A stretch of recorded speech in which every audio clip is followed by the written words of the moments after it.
We shall now try to understand the formulation of vector as well as scalar potentials.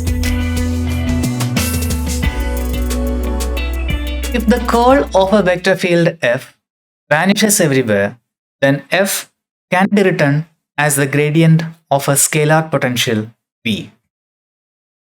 That is, if del cross f is equal to 0, then that implies that f can be written as the gradient of a scalar potential V. The minus sign here is purely conventional. For curlless or rotational fields, we can deduce the following.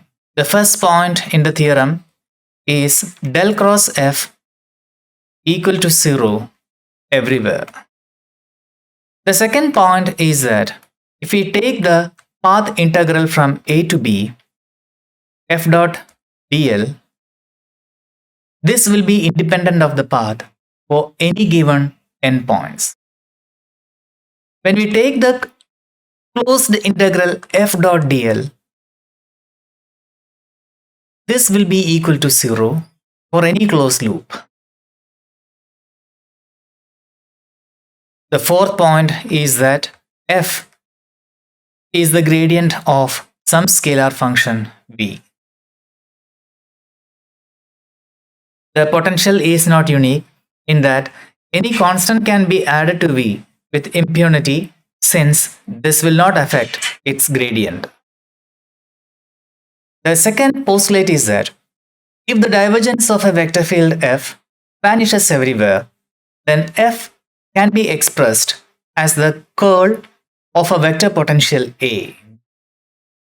That is, del dot f equal to 0 will indicate that f can be expressed as the curl of a vector potential A. And for divergenceless or solenoidal fields, the following conditions are equivalent. The first condition is that del dot f equal to 0 everywhere. And the second point is that integral f dot dA. The third postulate is that if we take f dot dA over any closed surface, this will be equal to 0. And finally, we have f is the curl of some vector function, that is f equal to del cross A. The vector potential is not unique. The gradient of any scalar function can be added to A without affecting the curl, since the curl of a gradient is always 0.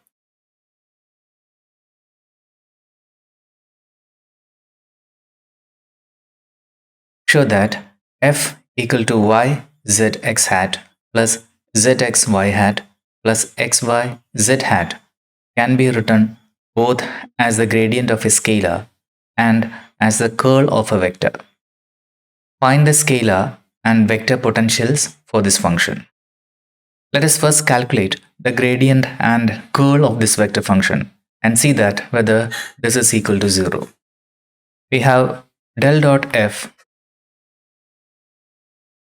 equal to dou over dou x y z plus dou over dou y zx plus dou over dou z xy, which is equal to 0. Now for the curl of f, this is equal to x hat, y hat, then z hat, dou over dou x, dou over dou y, then dou over dou z, y z, x z, and then x y. This is equal to x hat, x minus x, plus y hat, y minus y, plus z hat, z minus z, which is equal to 0. And hence we can say that f can be written as the gradient of a scalar. That is f equal to del u, where u is a scalar function, and also as the curl of a vector. It is f equal to del cross a, where a is a vector potential. For this function, a suitable choice of u would be u equal to x, y, and z. And for the vector potential, we have f equal to del cross a. This is equal to y z x hat plus z x y hat plus x y z hat. And when we equate the components, dou az over dou y minus dou ay over dou z equal to yz suggests that az equal to 1 over 4 y square z plus f of xz. And from the same relation, ay equal to minus 1 by 4 y z square plus gxy. From the second component, dou ax over dou z minus dou az over dou x equal to xz, and this suggests that ax equal to 1 over 4 z square x plus h of x comma y, and then a z equal to minus 1 over 4 z x square plus j y z. And from the third component, dou ay over dou x minus dou ax over dou y, this is equal to xy, which suggests that ay equal to 1 over 4 x square y plus a y z, and then ax equal to minus 1 by 4 x y square plus l x z.